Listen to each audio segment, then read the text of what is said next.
Yes, hello mga ka-KB. Bago tayo magwakas, meron muna akong good news para sa inyong lahat. Nako, eto, meron na naman tayong bagong napakagandang channel. Ito yung kwento ng pag-ibig naman. So, yung pangalan ng channel natin ay Dear My Love. Yung dating Dear Kabanong, ginawa nating Dear My Love. Kasi po, meron na po akong katulong na magnanarrate sa inyo ng mga love stories. Ito po ay si Miss Steffi. So, si Miss Steffi, konting background lang, no? Kasama ko po siya sa dubbing. Actually, isang batikang dubber rin to, voice talent o voice artist. Kasi bakit? Galing po siya sa lahi, no? Sa mga angkan ng mga artista. So, ang tita po niya, si Matutina. Kung kilala niyo po siya. Ito po ay mas nakilala po sa palabas noon ni Dolphy, yung John and Marcia. Siya po yung pinaka parang mayamang katulong, tawag doon sa pinaka head ng mga katulong. Po, yun na si Matutina. Biruin mo pagka kailangan nila ng pera, sabi nila ni Mrs. Delilah, ay, Matutina, magwalis ka nga doon at kumuha ka ng pera pa, mudmud mo sa kanila. Biro mo, inawalis lang. So, si Matutina, siya naman, yes, Mrs. Ganun naman yon. So, tsahin niya ito.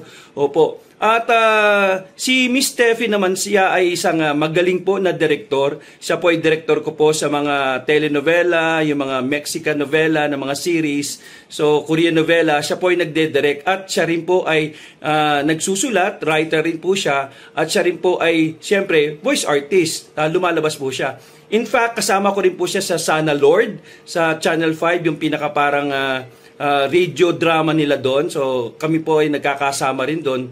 Kaya, drama talent rin po ito. O, radio drama talent. Kaya napakagaling po. So, siya po yung katulong ko po na magnanarrate po sa ating Dear My Love na channel. Okay? So, yung link po ay nasa baba. Okay? Diyan po natin ilalagay yung ating link ng ating bagong channel. So, please, supportahan niyo po ito para alam niyo po, talagang hindi po kami tumitigil na magbigay ng kasiyahan po sa inyong lahat, lalong-lalo na yung mga OFWs natin na talagang gusto po ma-relax sa napaka-stressful na trabaho nila sa ibang bansa. At syempre rin po yung mga kaibigan po natin dito na mga nagtatrabaho sa palengke, 'di ba, sa yung pumapasada sa mga FX or sa mga UB van, 'di ba, yung mga nasa tricycle na nakikinig po sa atin. Grabe, pati sa palengke, kung saan-saan na po, sa factory or sa office, 'di ba? Kaya maraming salamat po sa inyo. Kaya naman po bilang pasasalamat,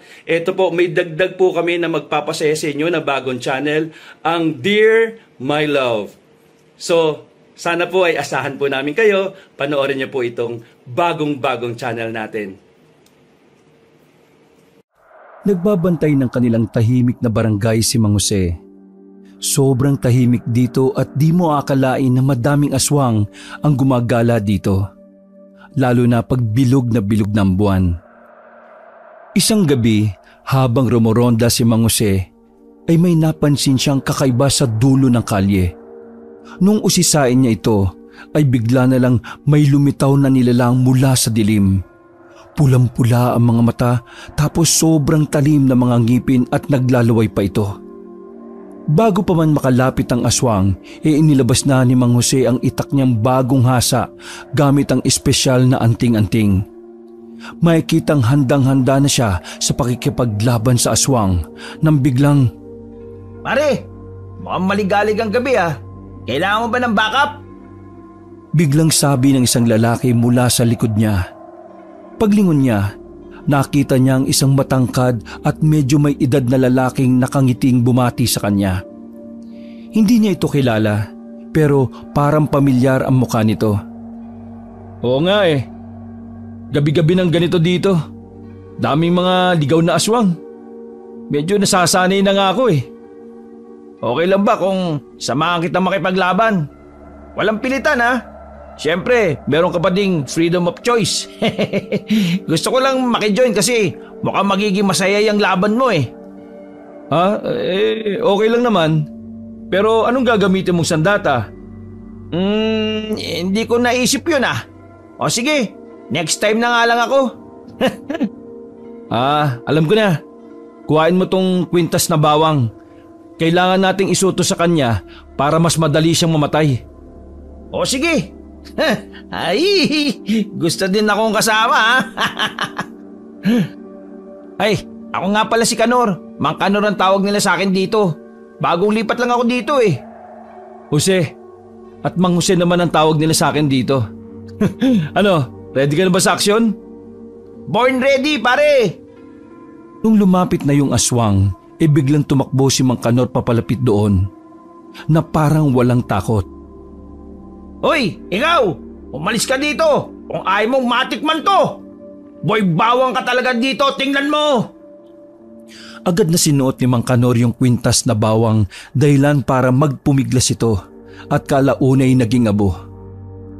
Anak ng tokwa. Kanor, akala ko ba baguhan ka lang dito? Mukhang sanay na sanay ka na. Sabi mo sasali ka lang. Ending wala na akong ginawa eh. Sanay na ako sa mga ganitong eksena eh. Kung di mo lang natatanong, di wag mo lang tanongin. Ha? Hindi, biro lang. Kung di mo lang natatanong dati kasi akong manunugis sa mga aswang sa probinsya namin. Natuwa naman si Mang Jose na makakilala ng taong nasa pareho niyang larangan. Kaya naisipan niyang ayain to sa malapit na tindahan para mas makilala pa. Napakainit ng gabi ano? Tara pare, kape tayo. Kwento mo pa yung mga adventure mo. Mainit na nga, kape pa. What if soft drinks na lang kaya? Bagets ka pa magsalita no? Pero may papatikim ako sa iyong niyiluhang kape. Lagi akong ginagawa ni Jonah nun eh. Ay, napakabait na bata. Siyempre naman, age is just a number pare. Sino si Jonah? Anak mo? Parang ganon. Anak-anakan ko na yung mag-asawang yon. Habang naglalakad sila papunta sa tindahan para bumili ng kape, natutuwa si Mang Jose kasi kahit papaano may kasama na siyang katulad ni Mang Kanor. Gusto niya pang malaman ng tungkol dito at alam niyang marami-rami silang pwedeng pag-usapan at pagkwentuhan. Nang makarating sila sa tindahan, sinimulan agad ni Mang Kanor ang kwentuhan habang dahang-dahang sinisipsip ang malamig na kape. Alam mo ba, Jose? Bata pa lang ako nung una akong nakakita ng aswang eh. Ha? Sinong nagtatanong? Ganyanan ha? Di okay. Hindi. Ito naman biro lang. Ito naman ang tampuhin mo Uy, sige na. Kwento mo na. Hindi nagtampo na ako Jose. Di mo na ako mapipilit. Magkukwento na yan. Jujuju. Ba't pa naman ako ginagawang baby? Okay, sige na nga. Ito na. Naalala ko pa noon Isang gabi biglang nawindang lahat sa baryo namin kasi biglang nawala yung matandang babae. Lahat kami, takang-taka noon Tapos isang araw, may nakakita sa kanya. Grabe daw, payat na daw. At halos hindi na makilala. Sabi nila, ginawa daw tahanan ng aswang yung katawan niya. Ha? Grabe naman. Nangayayat lang aswang kagad? Baka naman nag-gym lang. Iba kasi. Promise, kung nakita mo lang. So, mabalik ako sa kwento Dahil sa takot, walang miski isang gustong lumapit sa kanya. Pero ako, dahil naalala ko yung mga kwento ng lolo ko sa akin tungkol sa mga anting-anting at orasyon. So ayun, sinubukan ko sa kanya yung mga yun para mapalayas yung sumalib sa kanyang aswang. Grabe, ang tapang mo naman bata nun. O tapos ano nangyari? Successful naman. Naibalik ko sa normal yung matanda. Tapos mula nun, naging misyon ko ng protektahan yung lugar namin laban sa mga aswang. Kaya eto, kahit saan ako mapunta, dala-dala ko yung mga anting-anting ng lolo ko. At tandang-tanda ko pa yung mga orasyon na itinuro niya sa akin. Iba ka, Kanor. Share ko lang din yung sa akin para fair Well, bilog na bilog yung buwan. Tapos tahimik at malamig yung gabi nun. Biglang may kakaibang ingay mula sa likod ng bahay ng kapitbahay namin. Siyempre, na-curious ako. Di tiningnan ko. Pagtingin ko pare, may nakita ko nakakatakot na nilalang na nakatingin lang sa kulungan ng mga baboy. Tapos, Tapos na yun. Yun na yun. Ha? Yun na yun? Akala ko naman kung anong nangyari. Baka naman bored lang yun kaya nakatingin siya sa mga baboy para maalis yung boredom niya.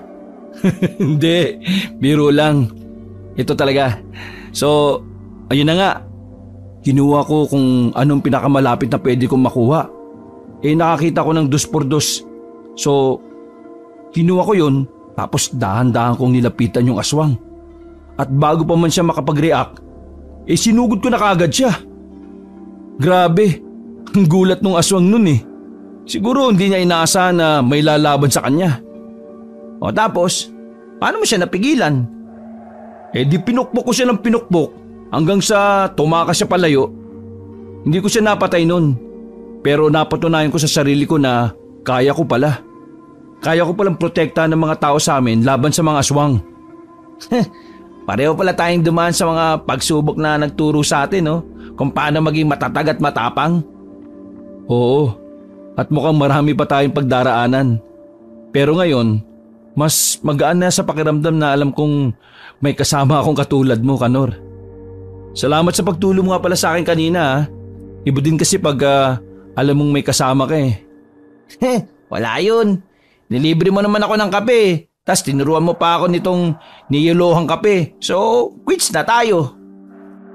Sa mga sumunod na linggo, palaging nagkakataon na nagkakasabay sina Mang Jose at Mang Kanor sa kanilang mga pagroronda sa gabi para pumatay ng aswang.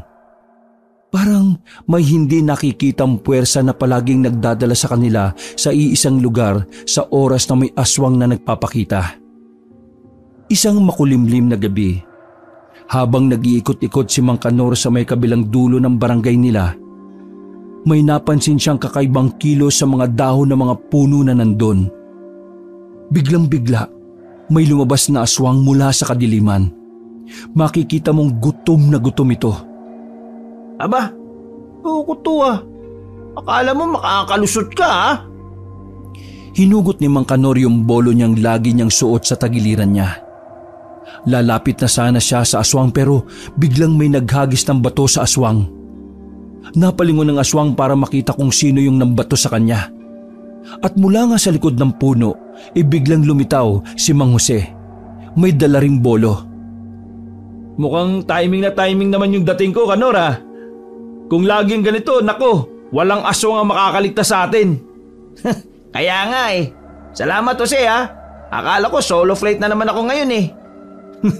Pwede ba namang hayaan kong mangyari yon sa pinakamamahal kong partner? Ikaw Jose ha.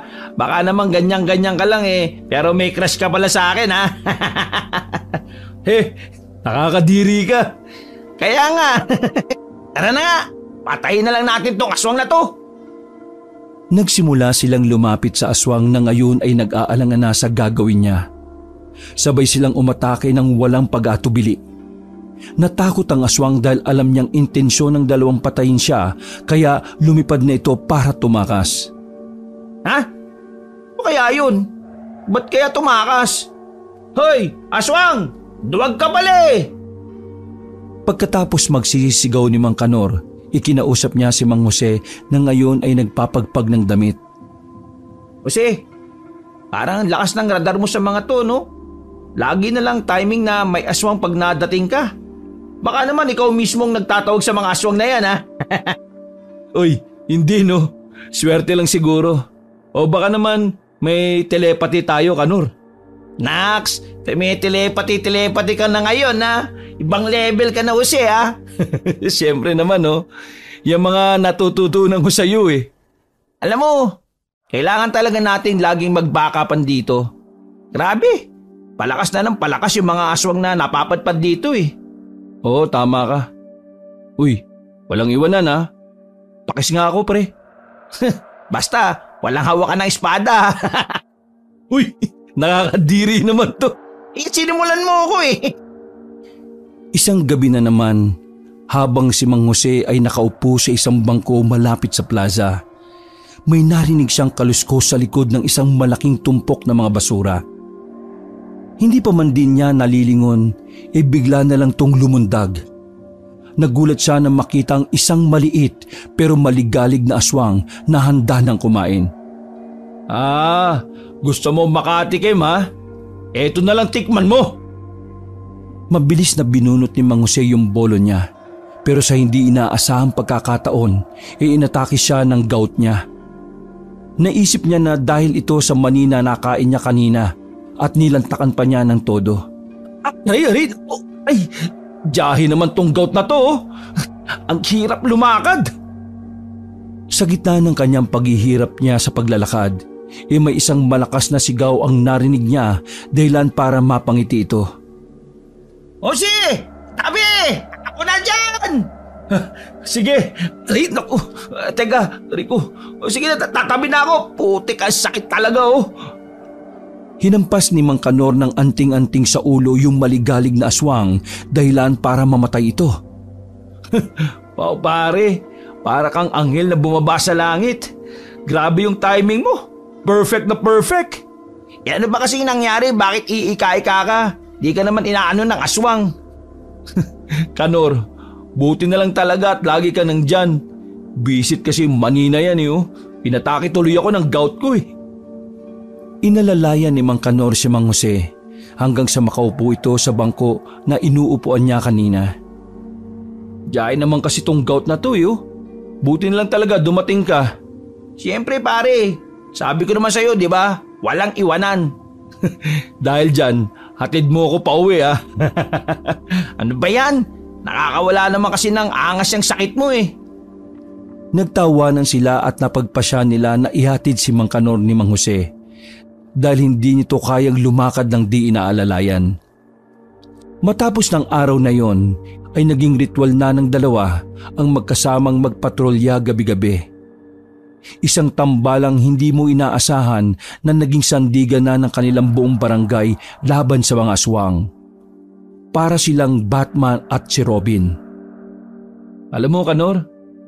Hindi pa Jose. Ano ba yan? Ang corny naman ito. Kuha ko lang sa'yo yan eh no? Hindi, pero seryoso. Sa lahat ng naging kasama ko sa pakikipaglaban sa mga aswang, ikaw ang pinaka the best eh. Parang alam mo lagi kung kailan kita kailangan. Talagang ganun Jose. Sabi nga nila, parang kape at gatas lang yan. Better together.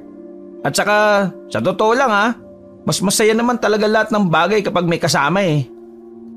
Isang maaliwalas na Sabado ng umaga, dinalaw ni Mang Jose sina Zachary sa kanilang bahay para sa isang espesyal na araw ng pagsasanay. Sinalubong siya ni Edwin at Jonah na masayang-masaya sa kanyang pagdating. Magandang umaga, Mang Jose. Salamat po sa paglaan ng oras para kay Zachary.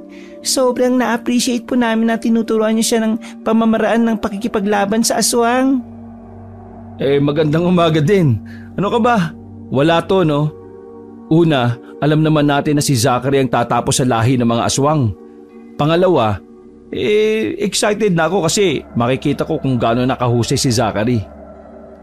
Biglang dumating si Zachary at yumakap kay Mang Jose. Mang Jose, ano po? Mag-start na po ba tayo mag-training? Maaga po ako nag-breakfast kasi excited na po ako eh. Nakakatuwa ka naman bata ka. O sige, mag-aayos na ako ng gagamitin sa likod. Gusto mo bang sumama o mamaya na? Sama na po ako. Para next time po, tutulong na po ako sa pag-ayos ng gamit. Pumunta na sila sa likod para mag-ayos na ng gagamitin nila sa pag-iensayo. Zachary, tandaan mo ang pagiging manunugis ay hindi lang sa lakas ng katawan, kundi pati na rin sa isip at puso. Opo, Mang Jose. Handaan na po ako. Buong linggo ko pong pinagandaan to eh. Sinimulan ni Mang Jose ang pagsasanay sa pagpapakita kung paano ang tamang paghawak at paggalaw gamit ang itak. O ganito ang tamang paghawak Maigpit pero relax lang ang pulso mo. Naintindihan mo, Zachary? Sa ilang oras ng pag-iensayo kitang-kita na agad ang pag-usad ni Zachary. Mabilis niyang natutunan ang bawat leksyon at lalong humanga si Mang Jose sa kakayahan nito. Bilib ako sa iyo, Zachary. May potensyal ka talagang maging isang mahusay na manunugis. Ngayon pa lang alam ko nang tutuparin mo talaga ang sabi ng propesiya. Matapos ang ilang oras na pagsasanay, nagpasya silang magpahinga at kumain ng tanghalian na inihanda ni Jonah. Nagsalo-salo sila sa hapag, kasama ang masarap na adobo at sinangag na parehong paborito ni Mang Jose at Zachary. Kumusta naman po sa inyo, Mang Jose? Okay naman po ba kayo doon? Mabuti naman. Alam niyo ba, may nakilala akong bagong kaibigan. Wow, okay yan Mang Jose ah. Oo nga Kanor yung pangalan niya. Tulad ko, mahilig din siya sa mga ganitong bagay at madalas kami ngayong magkasama sa pagroronda. Naku, mabuti naman at may nakilala kayong bagong kaibigan. Alam naming medyo nalulungkot kayo nung umalis si Edgar papuntang Maynila para mag-aral ng college. Oo nga po, at least may kasama at katuwang na ulit kayo. Madalas nag-aalala po kami ni Edwin sa inyo Ayaw niyo pa po kasing dito na lang tumira. Ay nako, wag na, nakakaya. At saka may sentimental value sa akin yung bahay ko doon. Andun yung mga alaala ni Maria. Pero alam nyo, malaking tulong si Kanor. Masaya ako na may kasama ulit ako sa mga pag-iikot ko lalo na sa gabi. Mang Jose, pwede ko din po bang maging kaibigan si Mang Kanor? Sigurado po ko marami din po siyang alam na pwede ko matutunan Oo naman Zachary, magandang ideya yan. Tatanungin ko siya kung gusto niya bang sumama sa akin dito sa susunod na makikita kami. Sigurado akong marami ka ding matututunan sa kanya. Pagkatapos magapunan ay nagpaalam na si Mang Jose. Umuwi na siya at ikinulungkot yun ni Zachary. Sama na po kasi ako please. Zachary, hindi pwede kasi may school ka pa. Saka matanda na din si Mang Jose, nakakaya na kakailanganin ka pa niyang alagaan. Ay nako, Jonah. Wala namang kaso sa akin na alagaan si Zachary pero syempre may school siya kaya hindi muna pwede. Pag wala na pong school, pwede po bang sa inyo po muna ako? Oo naman Basta galingan mo sa school mo Pag mataas ang grades mo, doon ka sa akin ng buong bakasyon. Ox ba yon? Ox na ox po. Salamat po ulit See you po next weekend. Dati malungkot si Mang Jose tuwing umuwi galing kila Zachary dahil magiging mag-isa na naman siya. Pero ngayon ay masaya siyang babalik sa bayan nila dahil alam niyang may kaibigan siyang nakakasama. Pagdating ni Mang Jose sa kanilang bayan, hinanap niya kaagad si Mang Kanor sa mga lugar kung saan sila kadalasang nakikita. Pumunta siya sa tindahan kung saan sila madalas magkape, sa plaza kung saan sila madalas nag-uusap, at sa simbahan kung saan madalas silang nagdarasal ni Mang Kanor tuwing gabi bago rumonda para maghanap ng aswang. Ngunit sa hindi inaasahang pagkakataon, wala si Mang Kanor sa alinman sa mga lugar na yon. Nagtanong si Mang Jose sa ilang kapitbahay nila at mga kaibigan. Nakita niyo po ba si Kanor ngayong araw? Ang weird Kanina ko pa siya hinahanap pero hindi ko mahanap. Ay Jose, hindi mukhang wala si Kanor ngayon dito. Bira ko siyang makita ngayon sa mga nakaraang araw. Nung maggagabi na, napag-isipan ni Mang Jose na umuwi na muna sa bahay niya. Nag-aalala siya na baka may masamang nangyari sa kaibigan lalo na't matanda na ito. Ay, kakaiba ito Hindi naman biglang nawawala si Kanor ng walang pasabi. Bulong niya sa sarili habang nakaupo sa luma niyang upuan habang nag-iisip ng mga posibleng dahilan o posibleng lugar kung saan makikita ang kaibigan. Kinagabihan, nagdesisyon si Mang Jose na subukang rumonda dahil madalas nakikita niya ang kaibigan tuwing may aswang pero nitong gabi na to ay hinarap niyang mag-isa ang aswang at walang miski anino ni Mang Kanor ang nagpakita sa kanya. Matapos rumonda, nagpunta si Mang Jose sa tindahan kung saan sila madalas tumambay ni Mang Kanor upang magkape at magkwentuhan. Sinalubong siya ng tindero na matagal na niyang kilala. Mang Jose, ano pong sa atin? Mukhang kanina ka pa po may hinahanap Nakailang pabalik-balik na po kayo dito Oo nga, Toy. Hinahanap ko si Kanor Hindi mo ba siya nakita ngayon mga nakakarang araw? Daming nagsabi sa akin na ilang araw na daw nilang hindi nakikita eh. Nakakapag-alala na. Kanor? Sino pong Kanor? Ano? Amnesia lang? Yung kaibigan kong laging kasama dito. Mang Kanor, baka mas kilala mo siya sa pangalan na yun. Mang Kanor? Wala po akong kilalang Mang Kanor eh. Basta yung kasama ko lagi dito. Para ka namang ewan eh. Si Ka Henry. Ba't po kasi Mang Kanor tawag niyo sa kanya? Madalis din po siyang nandito. Pero ilang araw ko na rin po siyang hindi nakikita eh. Ha? Ka Henry? Anong Ka Henry? Sigurado akong Kanor ang pangalan niya. Kasi ilang beses na kami magkasama at magkausap eh. Bakit Ka Henry ang tawag mo sa kanya? Yun naman po kasi talaga ang pangalan niya eh. Ay naku, hayaan mo na nga. Di naman mahalaga ngayon kung anong pangalan niya eh. Dahil sobrang nakakapagtaka naman. Ano yun? Bigla na lang nawala? Alam niyo po kung anong mas nakakapagtaka? Ano yun? Nakakapagtaka po kung paano kayo naging magkaibigan ni Ka Henry. Sobrang gaspang po ng ugali nun eh. Tapos ang taas pa ng tingin sa sarili. Alam mo, una sa lahat, paanong mas nakakapagtaka yung taong bigla na lang nawala? Pangalawa, nawawala na nga yung tao kung ano-ano pang paninirang sinasabi mo dyan. Nagsasabi lang naman po ako ng totoo. Masama po talaga ang ugali ni Ka Henry. Tanong niyo pa po. Baka ibang tao yung tinutukoy mo. Mabait si Kanor sa totoo lang. Binubuwis namin ang buhay namin para maging ligtas kayo. Di yung gagawin ng taong mataas ang tingin sa sarili, no? Sa pagkakaalam ko, Henry po talaga ang pangalan nun eh. Lagi niyong nakakasama dito. Pero hindi ko po alam na Mang Kanor pala tawag niyo sa kanya. Baka may iba po siyang pangalan na ginagamit sa ibang mga kaibigan niya. Saka, baka po natsyempohan ko lang na galit siya. Nagtaka si Mang Jose sa narinig. Bagamat alam niyang maaring may ibang pangalan ng isang tao depende sa kung sino ang tumatawag dito. Naisip niyang malayo ang Henry at Kanor at parang imposibleng kahit isang beses ay di nabanggit ng pangalan yung pangalang Henry. Alam mo ba kung saan siya nakatira? Opo, yan lang po sa may kabilang kanto. Ha? Saan dun? Pwede mo ba ituro sa akin kung paano pumunta dun? Gusto ko lang sana siyang kumustahin eh. Oo naman, Mang Jose. Doon lang ang bahay niya. Sa dulo ng kaling ito. Kaliwa ka po. Tapos, yung bahay na may malaking puno ng mangga sa harapan, yun na po yung bahay niya. Ayun. Sige. Salamat ah.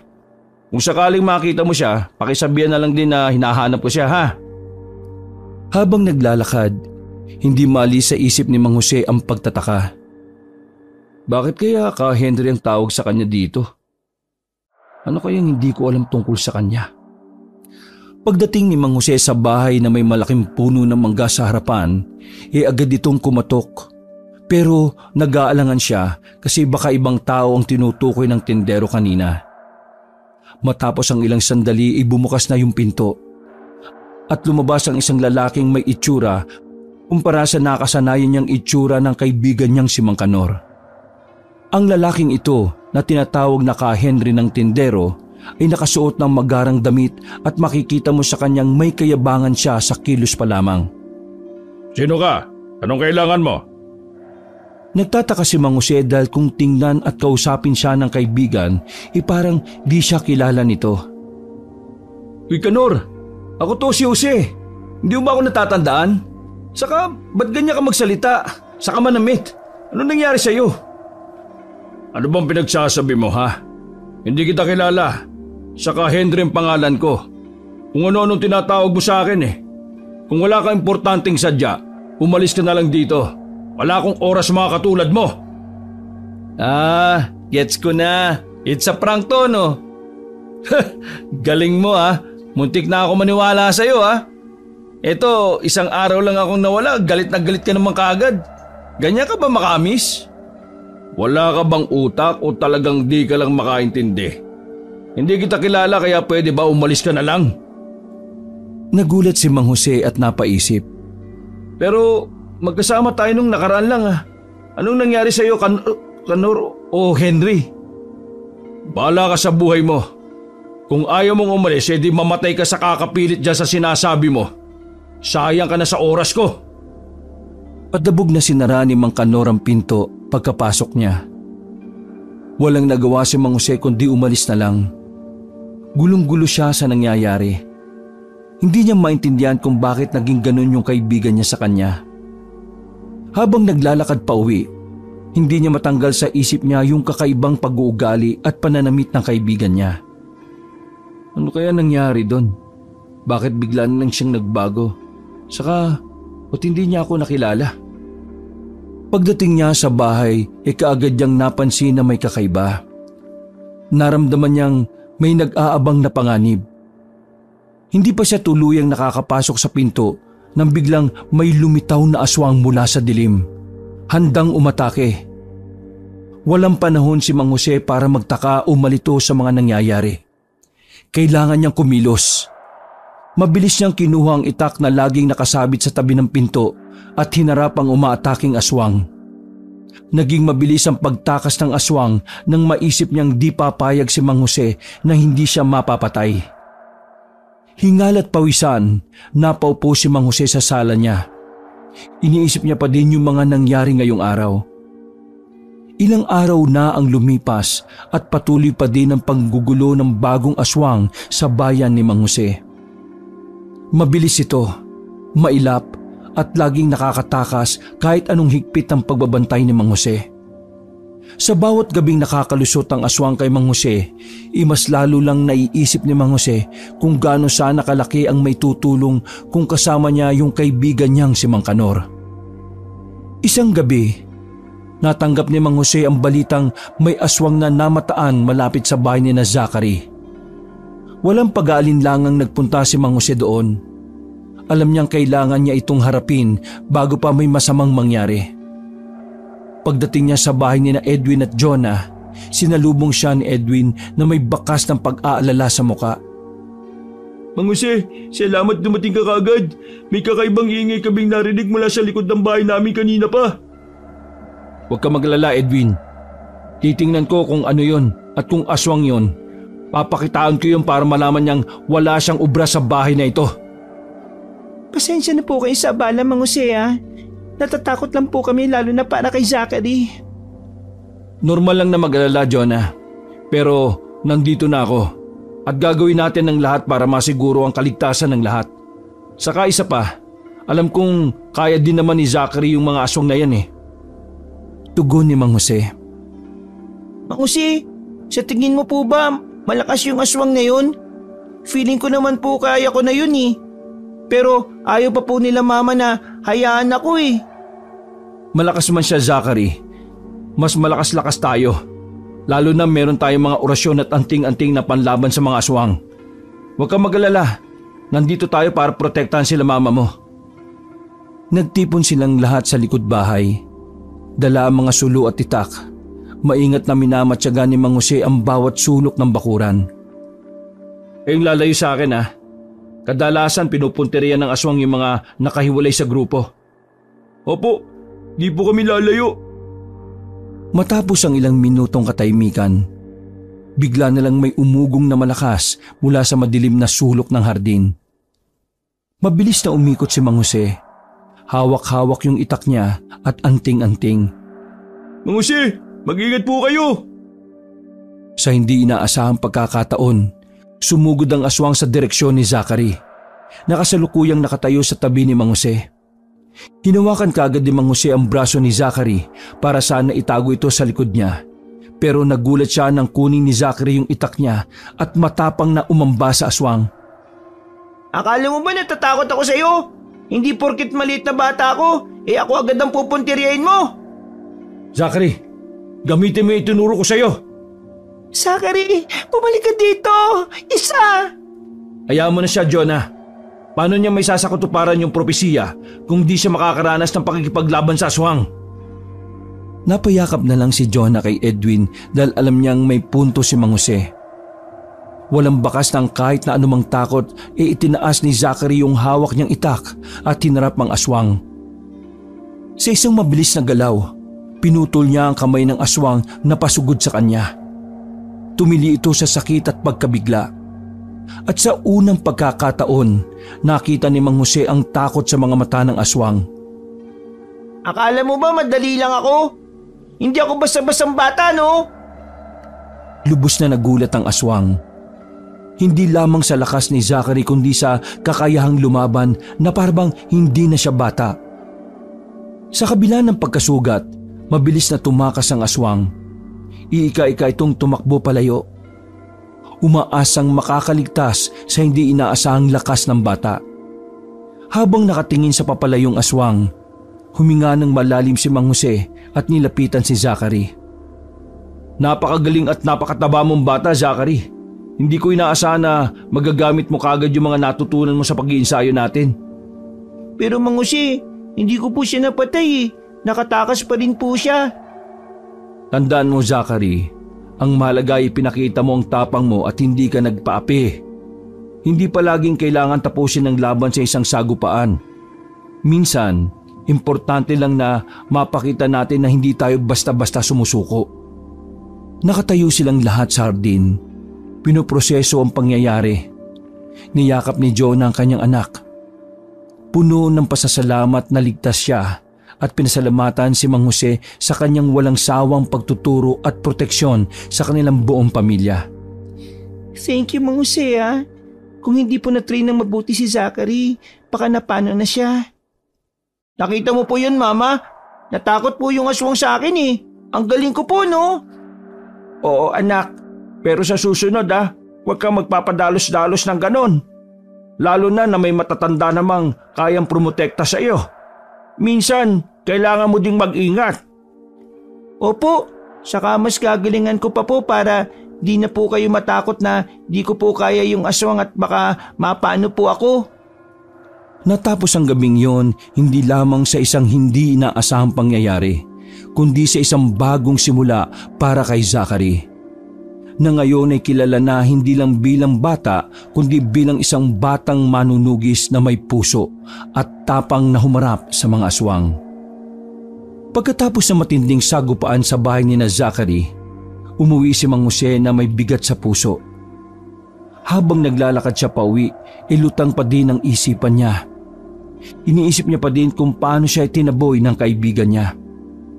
Habang abala si Mang Jose sa pagkukumpuni ng mga sirang gamit sa bahay niya, biglang may narinig siyang ingay mula sa labas. Dali-dali siyang lumabas dala yung itak niya upang tingnan yung pinagmula ng ingay. Paglabas niya, inagulat siya dahil nakita niya si Mang Kanor na ngayon ay nakangiti at nakasuot ng normal niyang porma. Mang Kanor? Napalingon si Mang Kanor. Sandaling natigilan sa pagkakakita kay Mang Jose. Pero mabilis ding binalik yung atensyon niya dun sa aswang. Walang salitang nagpatuloy siya sa pakikipaglaban gamit yung itak niya. Tumulong si Mang Jose at magkasama nilang napatumba ang aswang. Nang matiyak nilang hindi na ito makakabangon, saka lang sila nakahinga ng muluwag at hinarap ang isa't isa. Mang Kanor, anong nangyari sa'yo? Bakit parang hindi mo ako kilala nung isang araw? Ha? Isang araw? Di naman tayo nagkita. Ganun mo na ba ako na-miss, ha? Pumunta ako sa bahay mo nung isang araw di ba? Tapos pinagtabuyan mo ko. Kala ko nga prank Uy, di ko maalala Baka pagod lang ako noon. Ay nako, wag na nating isipin yun, no? Ang maalaga, dumating ka kanina para tulungan ako. Grabe, ang ligalig ng aswang na yun Medyo nag-aalangan at naguguluhan si Mang Jose. Pero sinakyan niya na lang ang biro ng kaibigan. Para sa kanya, masaya na lang siya na bumalik na sa dati si Mang Kanor. Pinili ni Mang Jose na hindi na muna ituloy ang pag-uusisa. Naisip niya na siguro sa ibang pagkakataon na lang kapag mas kalmado na ang lahat. Napansin ni Mang Jose na sa mga araw na si Mang Kanor ang lumalabas, masiyahin ito, makulit at mabait. Sa mga panahong ganito, magkasama silang nagroronda sa gabi sa bayan nila. Nagtutulungan sila sa pagtugi sa mga aswang. At lagi silang nagkukwentuhan at nagtuturoan ng bagong paraan kung paano epektibong mapapatay ang mga aswang. Ngayon ay magkasama silang nagkakape sa dati nilang tambayan dahil kakatapos lang nilang rumonda. Ano, Jose? Ayos ba yung bago nating naisip na teknik kagabi? Ayos na ayos, Kanor. Buti naisip mo yun. Mas madali natin silang mahahanap pag gumamit tayo ng bait. O di ba? Sabi ko sa iyo ayaw mo pa nung una Kala ko naman kasi tao yung gagamitin nating bait Hindi mo naman kasi nilinaw kaagad. Isipin mo na maghahanap tayo ng tao na papayag na pahiran natin ng langis na nakakapang-akit sa pang-amoy ng aswang. Kaya nga talagang mapapabarangay tayo pag nagkataon. Pero napansin din ni Mang Jose na may mga araw na si Henry ang umiiral at ibang-iba ang sitwasyon tuwing siya ang pagkatao ng kaibigan. Hindi lang siya hindi kinakausap nito, madalas pa ay tinataboy siya nito at madalas tinitingnan na masama. Ano ba, Jose? Bakit ba palagi mo ako sinusundan? Hindi ba ako pwede mapag-isa? Kanor, Henry pala. Pasensya ka na kung pakiramdam mo ginugulo kita. Nag-aalala lang ako sa iyo, kaibigan. Tsaka inoobserbahan ko kung paano ka ba pag nagpapalit ka ng pagkatao. Iba ako sa kaibigan mong yon. Tigilan mo na nga ako, Jose. Hindi kita kaibigan. Kaya nga sana gusto din kita makilala Gusto ko kasing maging kaibigan mo. Alam mo, sinasayang mo lang ang oras mo Sa ugali mong ganyan, nakikita kong kahit kailan na hindi tayo magiging magkaibigan. Ikaw din naman si Kanor Kung paanong naging magkaibigan kami, magiging magkaibigan din tayo. Ay nako, bahala ka sa buhay mo. Basta lumayo ka sa akin at naaalibadbaran ako sa itsura mo. Sa kabila nito, hindi sumuko si Mang Jose. Alam niyang may mas malalim na pinagdaraanan si Mang Kanor o Henry. At pinili niyang manatiling matatag sa pag-aalok ng suporta at pakikipagkaibigan. Umaasa si Mang Jose na balang araw ay magiging maayos din ang lahat. Sa mga pagkakataong nagiging Henry si Mang Kanor, sinusubukan ni Mang Jose na maging mas maintindihin pero minsan hindi niya maiwasang malungkot sa biglang pagbabago ng kaibigan niya. Ngayon ba, gets mo na kung bakit si Henry siya at hindi si Kanor din? Opo, arang ang hirap naman po ng ganon, no? Baka kaya po mag-isa lang siya sa buhay Totoo, sobrang hirap. Alam mo ba, bukod sa mga masasakit na salita ni Kanor o ni Henry sa akin? Ano po yun? Yung hindi mo alam kung ano bang meron ka pagkagising mo. Makakasama mo ba yung matalik mong kaibigan o yung taong ayaw na ayaw sa'yo? Ayun nga pong inaangaan ko sa inyo kasi po nakakaya nyo yun. Hindi madali Minsan, kailangan ko ng kaibigan dahil nalulungkot ako na mag-isa lang ako sa buhay tapos imbis na ma-comfort ako ng kaibigan ko, pagtatabuyan pa ako. Matatag ka, Mang Jose. Alam po namin yan. Baka kailangan lang po talaga ng oras para ayusin yung sarili niya. Eto, no homo Turo sa akin ni Kanor yung salita na yan Hindi naman sa nababakla ko pero madalas amimiss ko yung kaibigan ko Sa kabila ng lahat, patuloy na nagpapakita si Mang Jose ng pasensya at pagkakaibigan. Umaasa na isang araw, makikilala rin ni Henry ang halaga ng kanilang pagkakaibigan at tuluyan ang magiging kaisa niya sa lahat ng oras. Hindi lang bilang Mang Kanor, kundi bilang isang tunay na kaibigan na walang pagbabago. Isang umaga, dumating si Mang Jose sa bahay ni Zachary para sa kanilang regular na pagsasanay. Sinalubong siya ni Zachary na may halong excitement at pag-aalala. Mang Jose, magandang umaga po. Ready na po ako para sa training natin ngayon. Napansin ni Mang Jose na kahit nakangiti ang bata, ay may iba dito. Magandang umaga din, Zachary. Nasaan sina mama at papa mo? Hindi ko sila nakita. Biglang lumungkot ang reaksyon ni Zachary. Nasa ospital po sila Mang Jose. Ilang araw na po kasing may sakit si mama. Inaya po siya ni papa magpa-check up Saglit lang naman daw po sila kaya sabi po nila hintayin na lang daw po kitang dumating. Ganun ba? Sana maging maayos na yung kalagayan ng mama mo. Sa tingin ko naman, magiging ayos na siya kasi nagpa-check up na sila eh. Alam na nilang anong magandang gawin. Kaya nga po, nung una nga po ang kulit po ni Mami. Ayaw niya pong magpa-check up. Pero nung nag-please po ako sa kanya, ayun, pumayag na po siya. Kanina pa nga po ako nag-iisip kung okay lang po ba siya eh. Huwag kang mag-alala. Strong ang mama mo. Sa dami ng pinagdaanan nun na nilagpasan niya. Sisiw na lang sa kanya yung sakit na yan. O sige, ganito na lang. Simulan na lang natin yung training mo para matuon na sa iba yung isip mo. Okay po sa akin yun. Lalo na po, sabi nila inaaswang din daw po yung mga may sakit eh. Sisiguraduhin ko pong poprotektahan ko po si mama kahit na ano pong mangyari. Nagsimula silang mag-practice ng mga basic na paggalaw at ilang teknik na pagtatanggol sa sarili.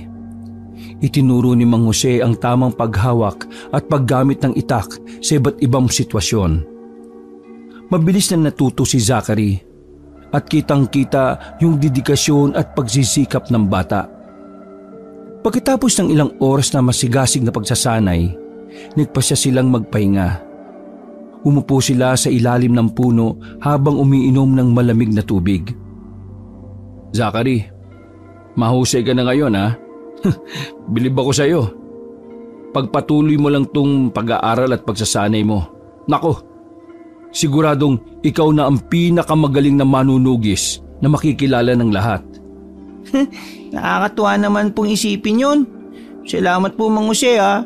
Ginagawa ko po ang lahat para maging mas malakas at mas matapang tulad po ako ninyo. Hindi nagtagal dumating na sina Jonah at Edwin mula sa ospital. Mukhang napagod at may bahagyang lungkot sa kanilang mga mata. Sinalubong sila ni Mang Jose. O Jonah, kumusta ka na? Anong lagay mo? May TB po ako Mang Jose. Pero sabi ng doktor, maagapan naman daw po at magagamot sa mga regular na gamutan at procedures. Medyo matagal nga lang at magastos pero naisipan na po namin ng paraan kung paano. Opo, nakakahawa kasi yung sakit ni Jonah at inaalala namin si Zachary. Pwede naman sa akin muna si Zachary. Sakto napangakuan ko naman yung bata ngayong bakasyon na sa akin muna siya pag mataas yung grado niya, di ba? Naku, nakakatuwa nga po.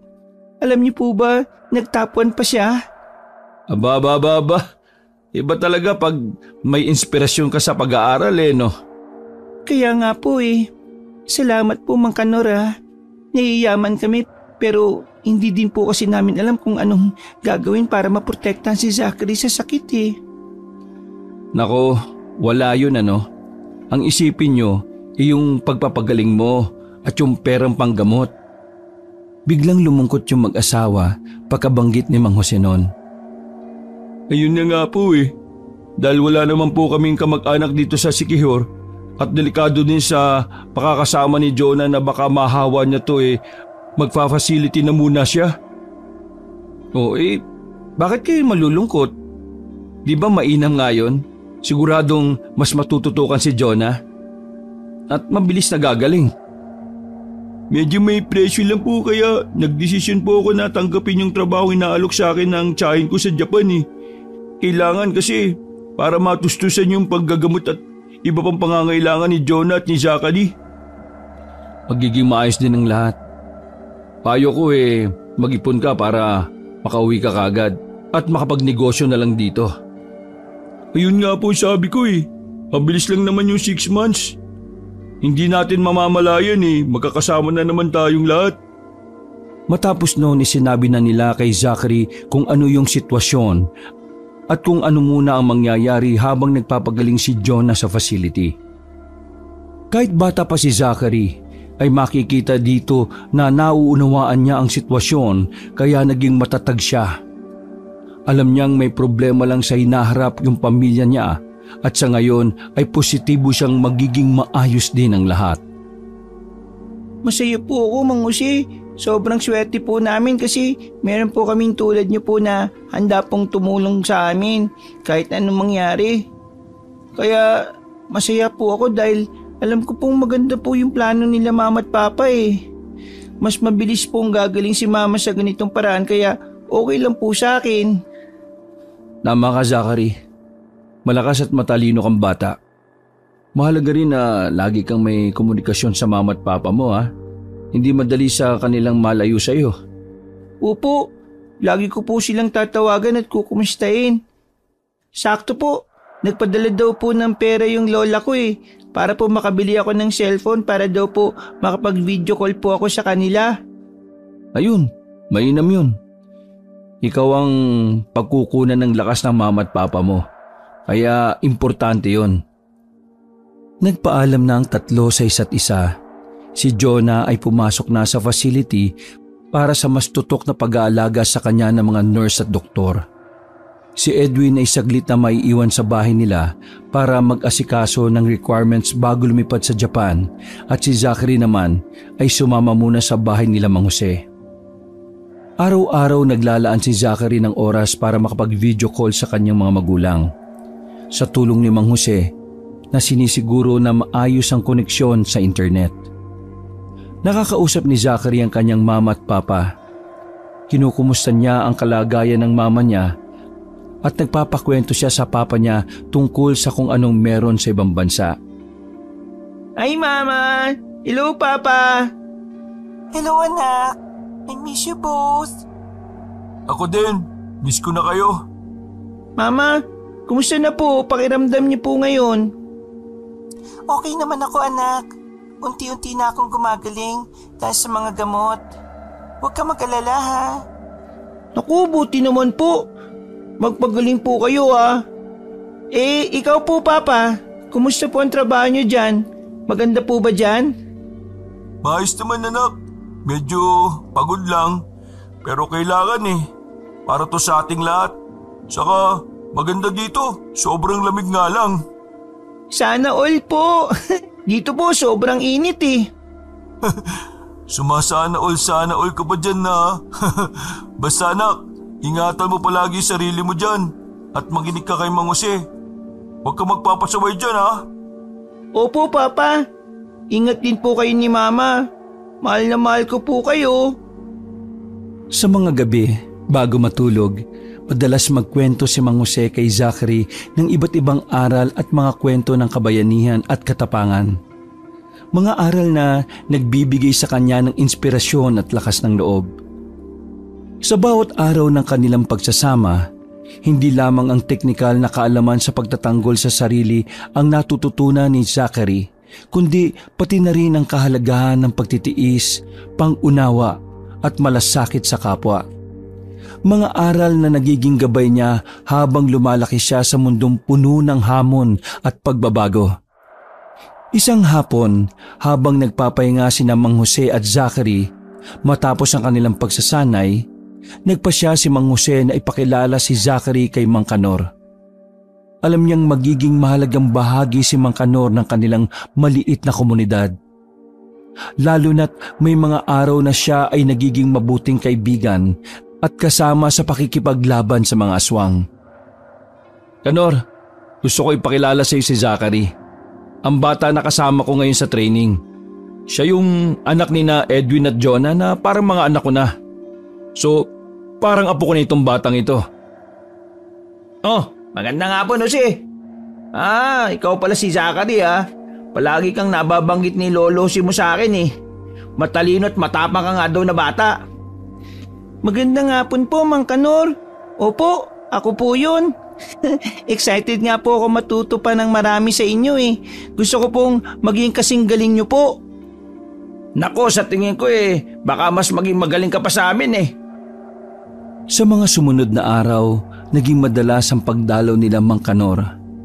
Sa tuwing magkasama silang tatlo, nagbabahagi si Mang Kanor ng kanyang mga kaalaman at karanasan sa pakikipaglaban sa mga aswang, na lalong nagpapayaman sa pagsasanay ni Zachary. Napansin ni Mang Jose na mabilis na nagiging komportable si Zachary kay Mang Kanor. At ganun din naman ang matanda sa bata.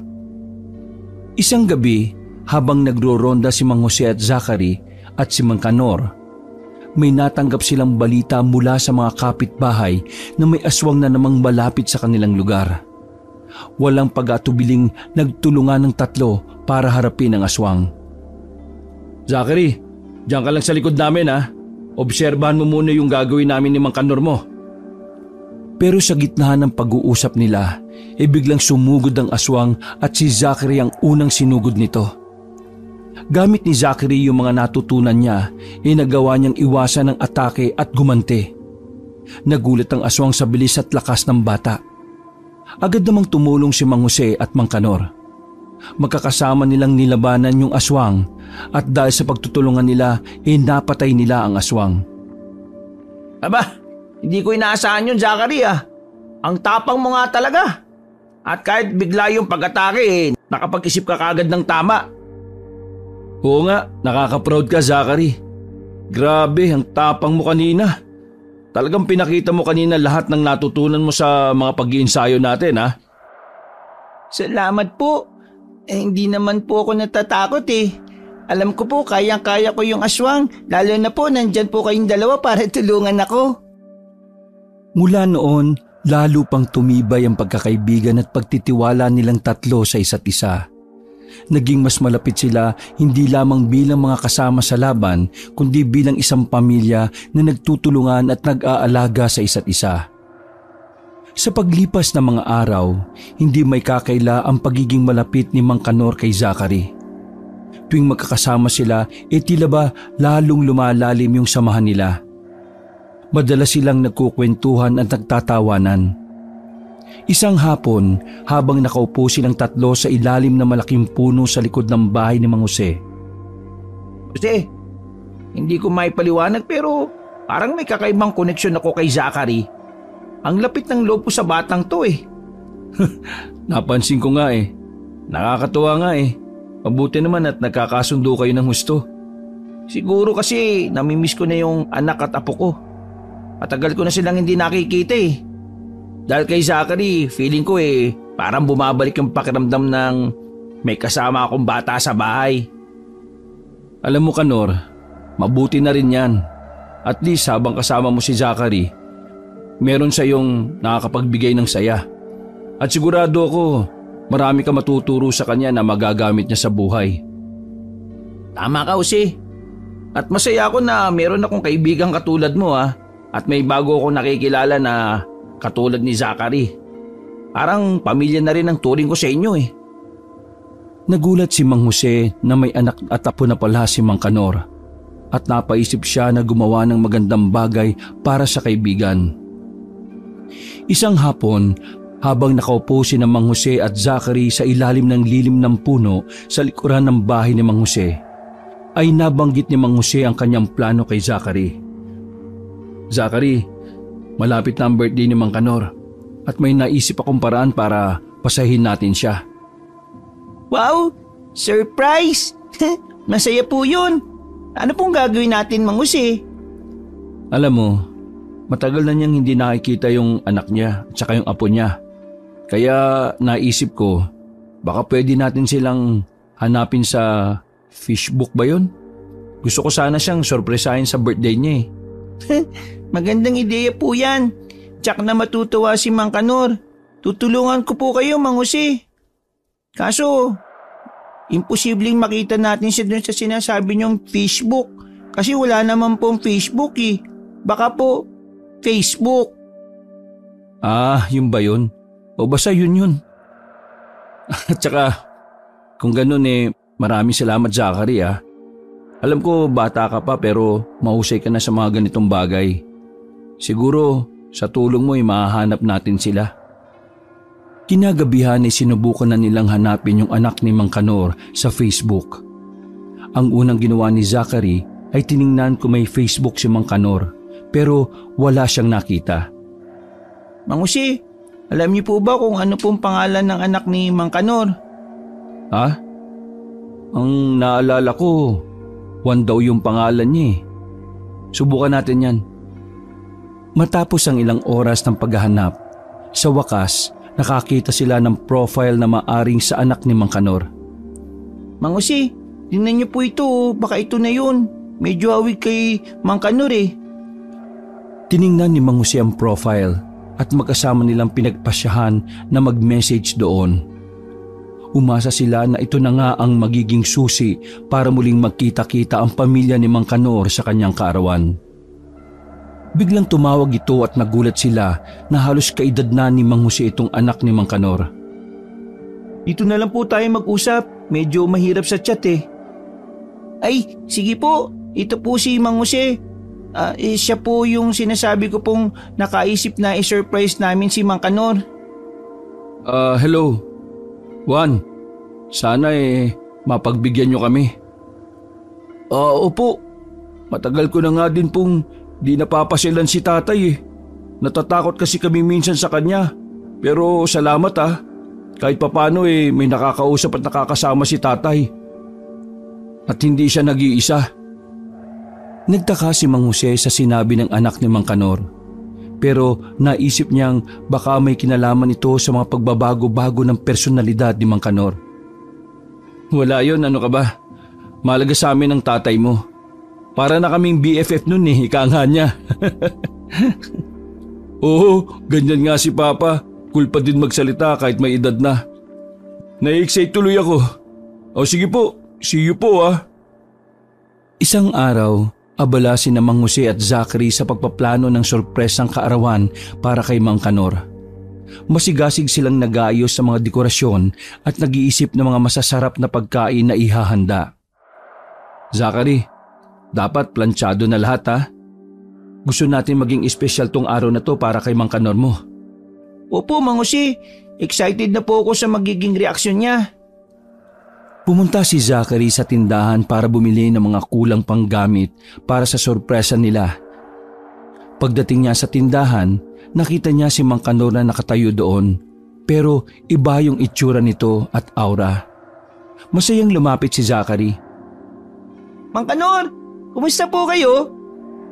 Yumakap pa si Zachary sa matanda. Bigla siyang tinulak ni Mang Kanor na ikinabigla ni Zachary. Wag mo nga akong yakapin.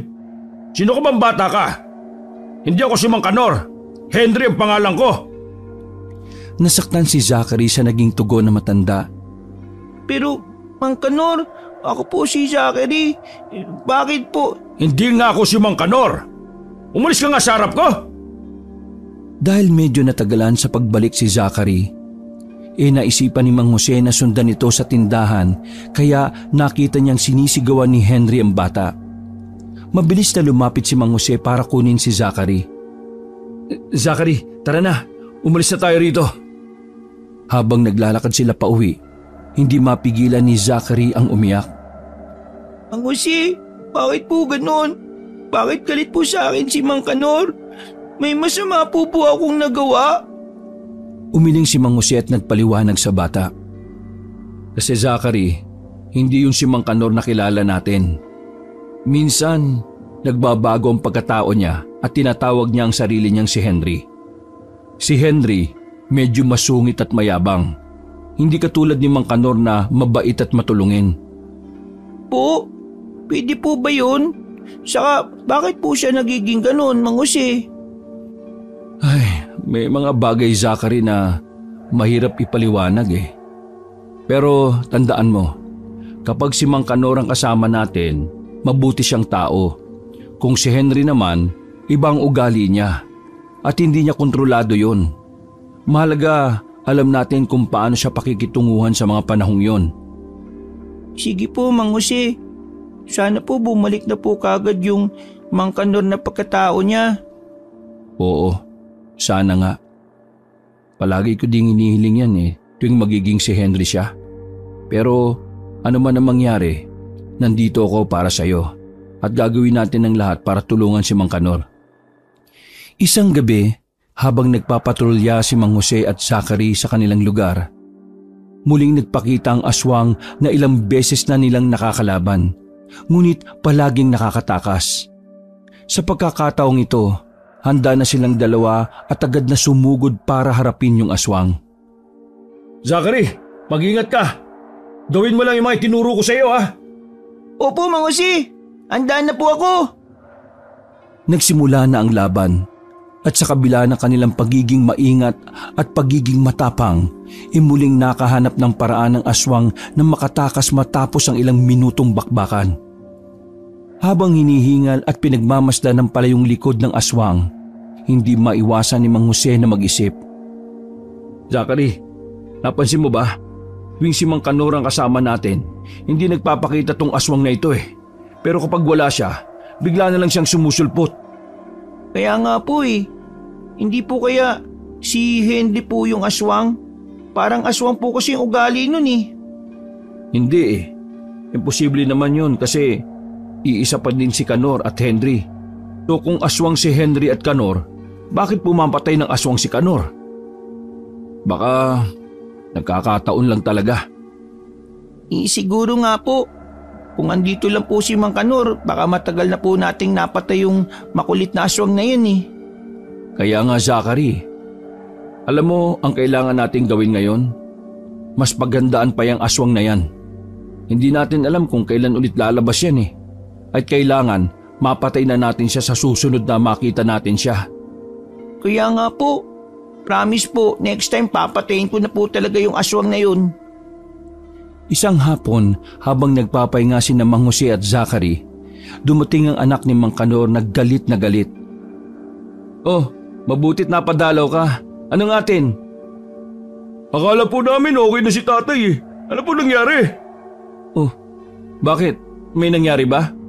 Pagdating po namin dun, si Henry po yung humarap sa amin imbis na si tatay. Sana po sinabi niyong andyan pa din yung Henry. Kasi hindi po ako papayag kung nalaman ko lang yun eh. Alam mo, matagal-tagal na din kasi nung huling naging si Henry siya. Kaya kinausap ka namin. Pasensya na't hindi kita nasabihan nung nakaraan na naging si Henry uli siya. Sana pala nakontrabiso kita. Akala ko kasi alam mo yung sitwasyon ng tatay mo eh. Bigla namang huminahon si Juan nang maisip na hindi naman kasalanan ni Mang Jose ang sakit ng tatay niya. Pasensya na po kayo kung napasugod ako na galit ha. Kasi po may trauma po ako kay Henry. Hindi niya po kasi ako kinikilalang anak eh. At madalas sinasaktan niya pa ako. Ganyan din naman siya sa amin ni Zachary. Alam mo ba kung bakit siya nagkakaganon? Meron daw po kasing split personality si tatay. Sabi ni nanay, nangyari daw po yan dahil sa trauma niya kay lolo. Di naman daw po ganun si tatay nung ipinanganak ako eh. Grabe, yung pala yung dahilan kung bakit naging ganyan si Kanor. Opo, at kaya kami lumayo dahil hindi na namin alam kung paano haharapin si Henry. Mahal na mahal kami ni tatay eh, pero si Henry, hindi niya kami tanggap. Okay, sige. Naiintindihan namin. At pasensya na ulit sa nangyari. Sana sa susunod na magpakita si Mang Kanor, mas maging maayos ng lahat. Gusto naming tumulong sa abot ng makakaya namin. Isang araw, biglang dumating si Mang Kanor sa bahay ni Mang Jose na may dalang isang basket ng mga masasarap na pagkain para ipagdiwang ang kanyang kaarawan. Nagulat si Mang Jose at Zachary ngunit masaya nilang tinanggap ang sorpresa. Mang Kanor, ano nga atin? Bira ka magdala ng ganito Alam ni Mang Jose na kaarawan ng kaibigan nito pero gusto niya lang asarin si Mang Kanor. Ay grabe, totoo bang hindi mo alam? Hindi mo naalala? Ha? Ang alin? Hindi ano bang meron? Okay. Di uuwi na lang ako. Akin na yung mga pagkain ko. Ito naman di na mabiro. Siyempre, pwede ba namin kalimutan yung birthday ng best friend ko? Ayan! Masarap tong dinala ko eh. Nako, pag natikman mo to, baka makrasyan mo na naman ako. Di pare, ito talaga aaminin ko na sa'yo. Ano yung pre? Matagal na kitang talagang crush eh. Pakis nga ako pre. Ang sagwa pre. Di, seryoso nga ako. Ano? Seryoso ka? Mauna na pala ako. May lalakarin pa ako eh. Ikaw talaga, paniwalain ka talaga Kanor. Siyempre, niloloko lang kita. Ganda-ganda kong lalaki eh. Habang inihahanda nila ang mesa, biglang tumawag si Juan. O Juan, tama ang tawag mo. Andito tatay mo ngayon. Boss, prank na naman yan ano? Tangi, seryoso na ito. Ito, kausapin mo. Ha? Hindi nga. Hello? Anak? Tatay, buti okay ka na. Nandito lang kami sa resort nila, auntie. Balik kami dyan ng apo mo. Nako, salamat anak. Ito yata ang pinakamasayang kaarawan na makakaroon ako pag nakita ko kayo ng apo ko. Makalipas ang 1 oras, dumating na si Juan sa bahay ni Mang Jose. Anak ko, apo ko. Ha, miss na miss ko na kayo pareho.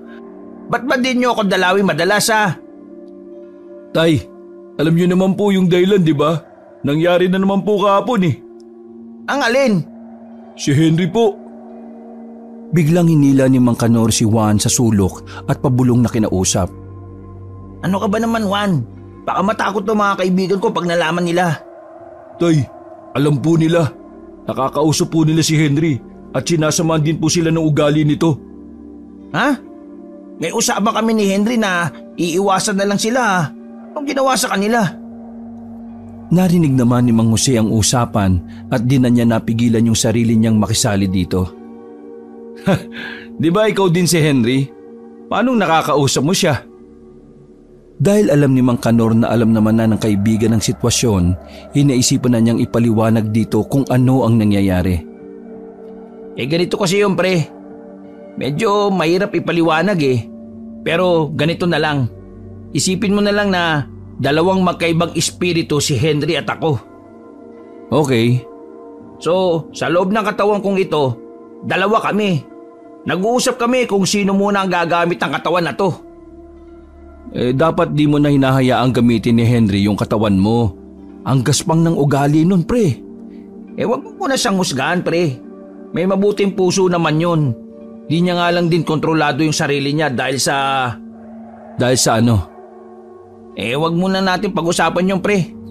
Gusto ko lang sana mag-enjoy ngayon dahil birthday ko naman eh. Napaisip si Mang Jose kung anong dahilan ni Henry. Bakit siya nagkakaganon? Pero nirespeto niya ang kagustuhan ni Mang Kanor na wag na munang pag-usapan yung tungkol doon. Bago umalis ang anak ni Mang Kanor, ay nakiusap ito na magpatingin si Mang Kanor sa espesyalista at pumayag naman si Mang Kanor. Kinagabihan, pagkatapos nilang magapunan at magkwentuhan tungkol sa kanilang mga plano at nangyari sa araw na yon, nagpasya si Zachary na tawagan ng kanyang mga magulang para kumustahin ang kanilang kalagayan. Hello ma, kumusta po kayo dyan? Okay naman ako anak, huwag ka mag-alala.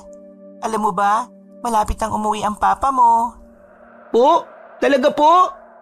Oo, yung amo niya kasi naisipang tumira dito sa Pilipinas dahil nakapangasawa ng Pinay. Inaayos lang nila yung mga papeles at makakauwi na din sila. Wow mama, excited na po ako. Sabi ni Papa uuwian daw niya po ako ng snow pag uwi niya dito eh. Ay nako, kalokohan talaga ng papa mo. Kung ano-ano pinapangako. O ikaw, kumusta ka dyan? Ligtas ba kayo? Okay naman po kami dito mama. May bago nga pala kaming kaibigan, si Mang Kanor. Mabait siya at marami siyang itinuturo sa akin. Napatigil si Zachary dahil may kumatok sa pinto. Ay, mama, sandali lang po ha. May kumakatok, pabalikan ko po kayo. Paalam ni Zachary bago niya inilagay sa hold ang tawag. Binuksan ni Mang Jose ang pinto at bumungad sa kanila ang isang kababaryo nila. Hingal na hingal at mukhang takot na takot. Mang Jose, pahelp naman ang soul namin. May tsakang aswang po na umaligid sa bahay namin. Baka kainin niya pa ang baby ko, Diyos ko! Agad na kumilos si Mang Jose. Kinuha ang kanyang gamit na panglaban sa aswang. Mang Jose, paano po siya makaka-baby? Lalaki po siya. Hindi napansin ni Mang Jose ang tanong ng bata at agad na nilak ang pinto at pinuntahan nila yung aswang. Zachary, mag-iingat ka ha. sumama ka sa akin pero alalahanin mo lahat ng itinuro ko sa'yo ha. Hindi tayo pwede magpabaya. Opo, handa po ako, Mang Jose. Tara na po, tulungan na po natin sila. Mabilis silang pumunta sa lugar kung saan nandun daw yung aswang para patayin ito. Isang linggong hindi nagpakita si Mang Kanor at labis itong ikinabahala ni Mang Jose. Inisip niya na baka nagdadalawang isip si Mang Kanor sa pagpapatingin sa espesyalista. Kaya napagpasya niyang bisitahin ng kaibigan upang kumbinsin nitong ituloy ang pagpapagamot. Ngunit hindi niya alam kung si Mang Kanor ba o si Henry ang makakausap niya. Pagdating ni Mang Jose sa bahay ni Mang Kanor, sinalubong siya ni Henry na may bagyang ngisi sa mga mukha nito. Anong sa atin, Jose?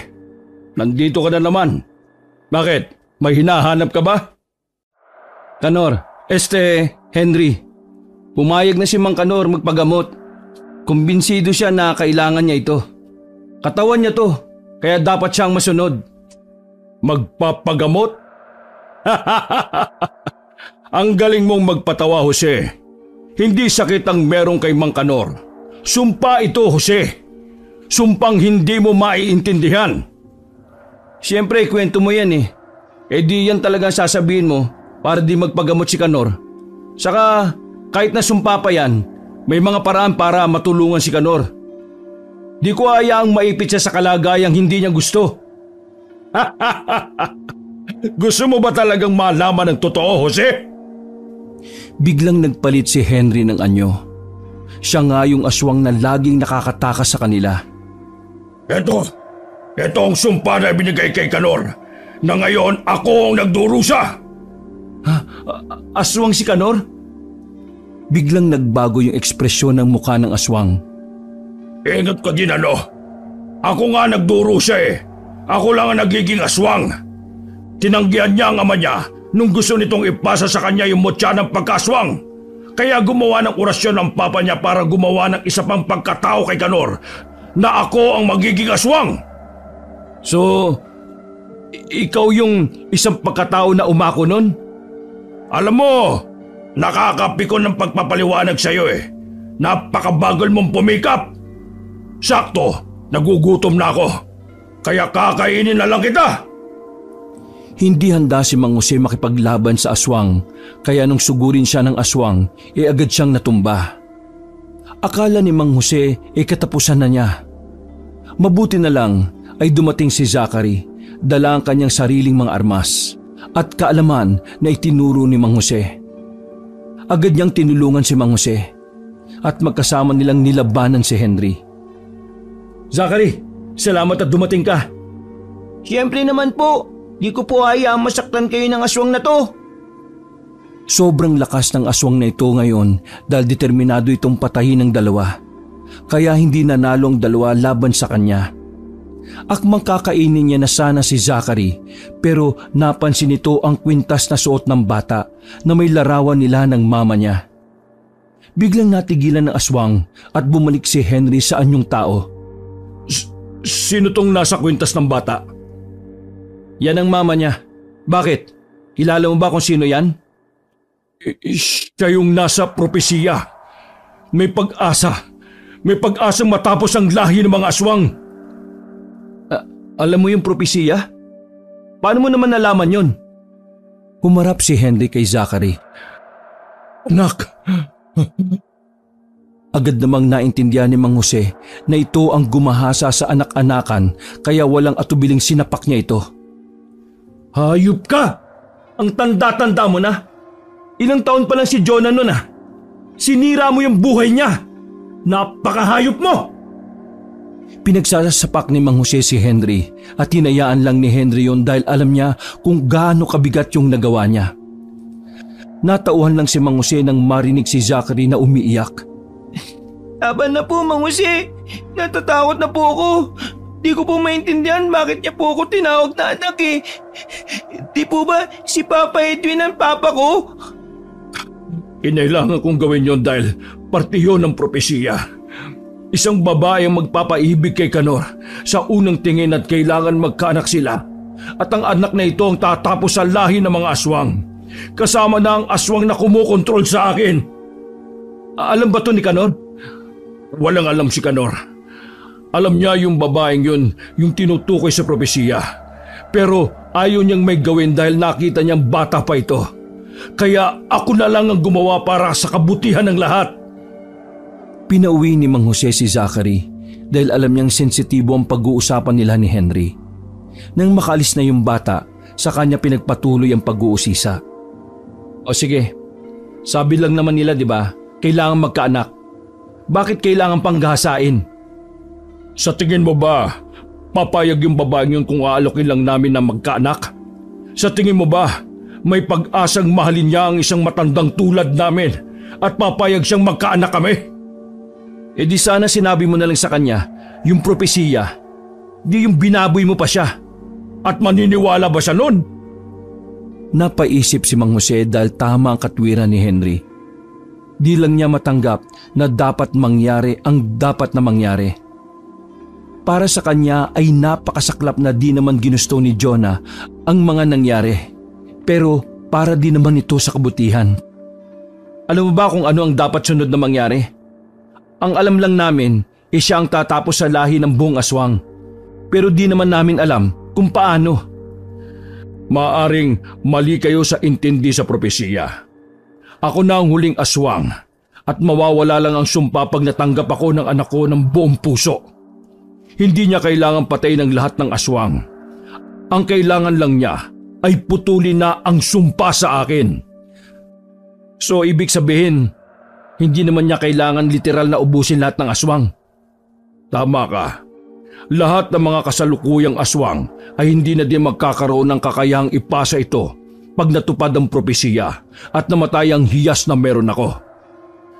Pagdating ni Mang Jose sa bahay, agad niyang hinanap si Zachary at ipinaliwanag ang lahat.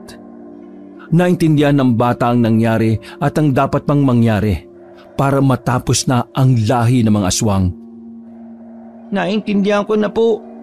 Pero bago ko po siya matanggap at mapatawad, gusto ko po munang mapatawad po siya ni Mama at ni Papa. Kasi po, hindi naman po ako yung ginawa niya ng masama eh. O sige Zachary, susubukan natin kausapin ng mama at papa mo tungkol dito. Agad na tinawagan nila si Edwin at Jonah. Nung una ay akala nila magiging mahirap para kay Jonah ang pagtanggap dahil tahimik lang ito sa buong pag-uusap. Pero nagulat sila sa sinabi nito bago magpaalam sa telepono. Alam niyo po, dahil sa sakit ko, na-realize ko na maikli lang talaga ang buhay. Ngayon naisip ko na ayaw kong gugulin itong second life ko sa galit at puot. Pag-uwi po ni Edwin sa linggo, makakalabas na din po ako dito. Gusto ko po siyang makausap ng harapan. At dumating na nga yung araw na pagkikita nila. Nung una hindi pa sang-ayon si Edwin. Pero nirespeto niya yung kagustuhan ng asawa niya. At naisip niya na hindi na din naman maibabalik yung nakaraan. Kaya walang kwenta kung magagalit pa sila. Nang mapatawad na ni Jonah si Henry, ay ganoon na din ang naging desisyon ni Zachary. Nagulat silang lahat dahil parang mahika na lumabas sa bibig ni Henry ang hiyas at nagkabasag-basag ito. Naputol na ang sumpa tulad ng sabi sa propesiya. Sayang naman po yung mga tinraining ko. Di ko naman po pala magagamit. Marami pang kasalukuyang aswang ang gumagala. Kakailanganin natin patayin silang lahat para tuluyan ng mabura ang buong kaaswangan. At mukhang kailangan mong turuan si Henry, Zachary. Si Kanor lang kasi ang may talento sa pagpatay ng aswang eh. Walang alam tong isang ito kundi lumapang. Wala pong problema. Alam ko, kayang-kaya nating ubusin silang lahat. At masayang nagtawanan ng tatlo ng araw na yon. Wakas.